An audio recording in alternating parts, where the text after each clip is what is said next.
Good afternoon, I suppose. What time is it? Almost 4, quarter to 4. And well, the combining hasn't been going so well. It's dry. First sample from the one combine was 9.5 or something. The other one was 11.5 outside rounds. But bigger problem is it won't thrash. The straw's not cured, so we're just we're on a hurry up and wait mission here. I don't know, that's wild oats out there. Strange. So what are we doing? We're closing bin lids. So we our 10s and 12,000s, they have those cables that you can open the lids from the ground. But some of these old Butlers and some of our older bins, you got to climb up there on the ladder. And Dad and I were just sitting over by the fuel tank, BSing, talking about things, and we decided before we shut her down for the night, because there's a chance of rain, that we would go the lazy man's route, take the telehandler and this man basket, and he can just drive me from bin to bin to bin, and I can shut the lids. It's going to save me about 25 ladder moves, so I'm pretty pumped about that.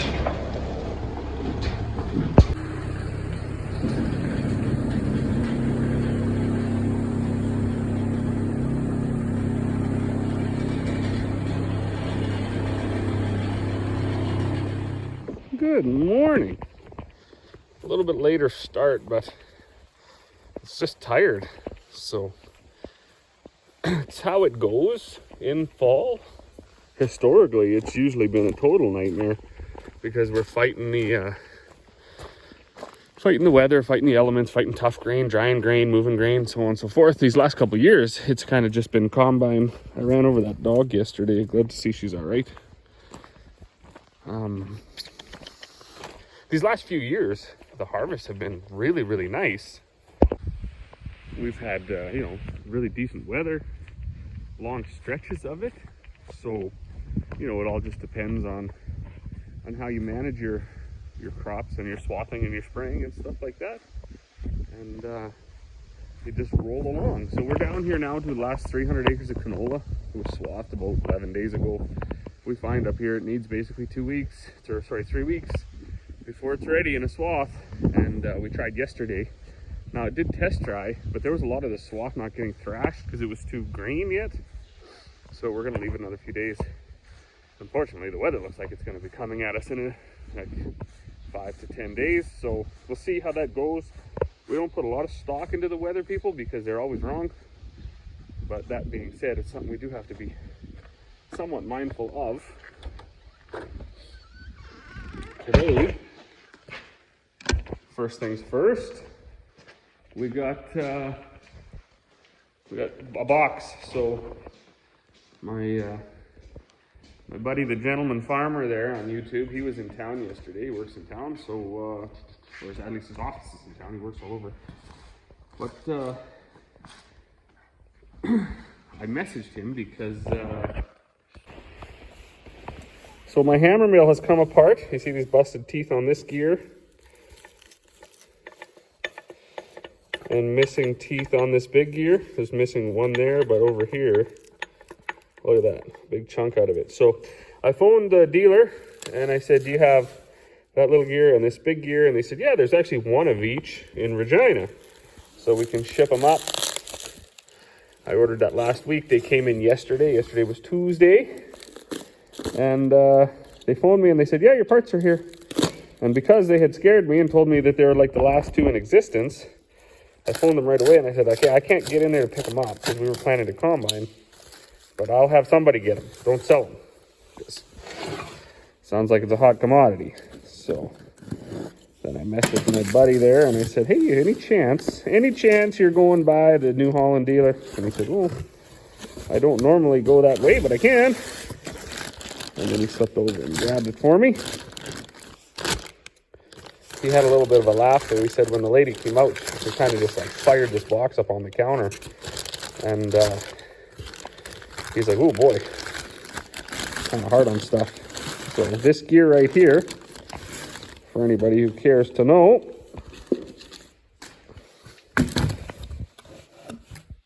$1,800. This gear right here.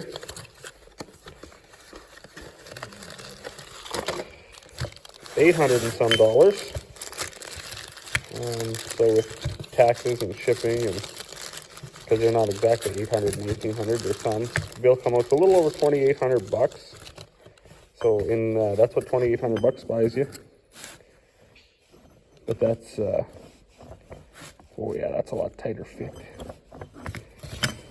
But you can't run without it.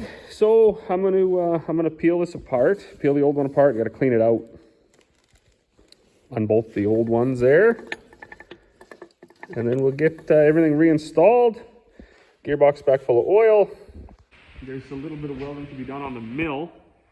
So what we'll do is once we get this gearbox situation sorted out, we'll back that mill back in here, and then I can work on the floor, back it up on these car stands here, so they're not, so I got some room under there. I'll get a little bit of welding done, get it all back together, and then I can get back making feed. So I do have my 355 out there, but it's not the best for making the feed with the mixes, like the molasses and the pellets and stuff in it. It doesn't seem to mix very well on that slope. That's good if you're mixing, say, just hammered barley and peas or something. It works good for that. It doesn't work good for the mixes. So enough of this, let's get at her. Well, where have I seen this before? About 100 and some videos ago. This exact same position that I'm in now. New oil, but this time I got 2 new gears instead of just one. Old gears out on the floor, all smashed up to crap.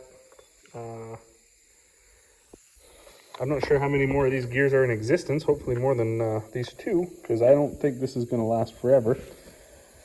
But the old 358 mil is probably 30 years old. So if it lasts another 30 years,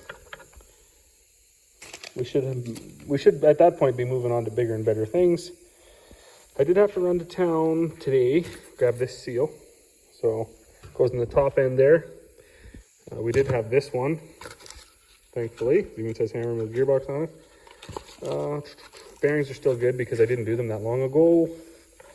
And it's all cleaned out, new oil, new gasket maker around there. I'm going to set the cap on, I'm going to flip it over. I don't see any oil dripping out of these seals, so they're obviously working well.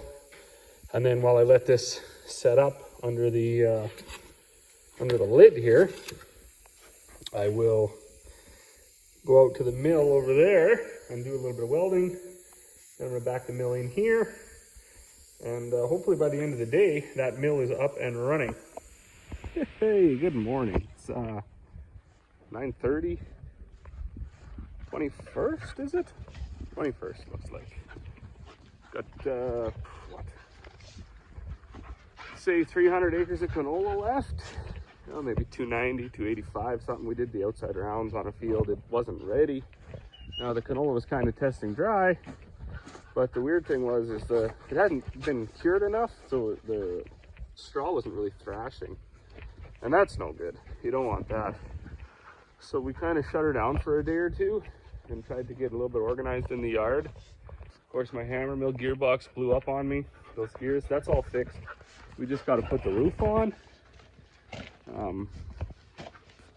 That little piece right there. I'm just beat to heck today, so I wasn't feeling really good this morning. Wasn't feeling good yesterday. I drove all over the place yesterday. I was north of town because my mom was discing a bit, and then I had to take her some stuff. So I went north of town, then came back to the farm, and then I went into the city to get some parts. Then I came back, and then I had to go north of town again. Driving all over, didn't get a whole bunch done right at the farm here. Everything's still a mess. I worked till about 10 o'clock last night to get that mill back together. So once we start combining, because combining, a 30, 40 bushel crop with Super Bs in the field and only a half a mile haul, that's not real stressful. It's not real stressful for the grain hauler. But what we want to do here that is kind of stressful, but stressful in a good way, is we're running out of grain bins. So we are set up in a 4,000 right now for dry canola, and it's half full.